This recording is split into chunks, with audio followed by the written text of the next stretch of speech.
আসসালামু আলাইকুম। ৮ বছর পর ফিরছে চ্যাম্পিয়ন্স ট্রফি। ২০২৫ সালে পাকিস্তানে বসবে এর আসর। এর আগে একটি খসড়া গ্রুপিং প্রকাশ করেছিল পাকিস্তান ক্রিকেট বোর্ড, যেখানে জানা গিয়েছিল টুর্নামেন্টে এ গ্রুপে খেলবে বাংলাদেশ, পাকিস্তান, ভারত ও নিউজিল্যান্ড। এবার জানা গেল টুর্নামেন্টের খসড়া সূচি অনুসারে ২০ ফেব্রুয়ারি ভারতের বিপক্ষে ম্যাচ দিয়ে শুরু হতে যাচ্ছে টাইগারদের চ্যাম্পিয়ন্স ট্রফি। প্রস্তাবিত সূচি অনুসারে চ্যাম্পিয়ন্স ট্রফি শুরু হচ্ছে ১৯ ফেব্রুয়ারি।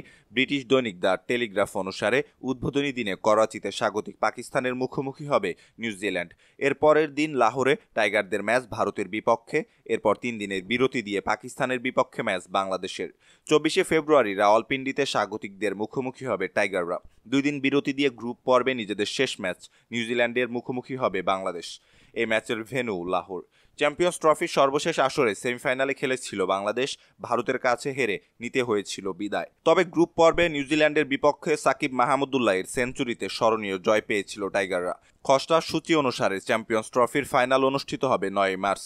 ১০ই মার্চ থাকছে ফাইনালের রিজার্ভ ডে। ম্যাচগুলো অনুষ্ঠিত হবে লাহোর, করাচি ও রাওয়ালপিন্ডিতে। ফাইনাল সহ ৭টি ম্যাচ আয়োজন করবে লাহোর। উদ্বোধনী ম্যাচ ও একটি সেমিফাইনাল সহ করাচিতে থাকছে ৩টি ম্যাচ।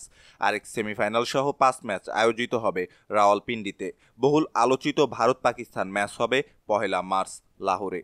ভারতের সবগুলো ম্যাচই রাখা হয়েছে লাহোরে। তবে চ্যাম্পিয়ন্স ট্রফি খেলতে ভারতে পাকিস্তানের যাওয়া নিয়ে রয়েছে শঙ্কা। সরকারের সংকেতের অপেক্ষায় রয়েছে ভারত। সম্মানিত দর্শক, এই ছিল আমাদের হাতে থাকা সর্বশেষ ক্রিকেট আপডেট।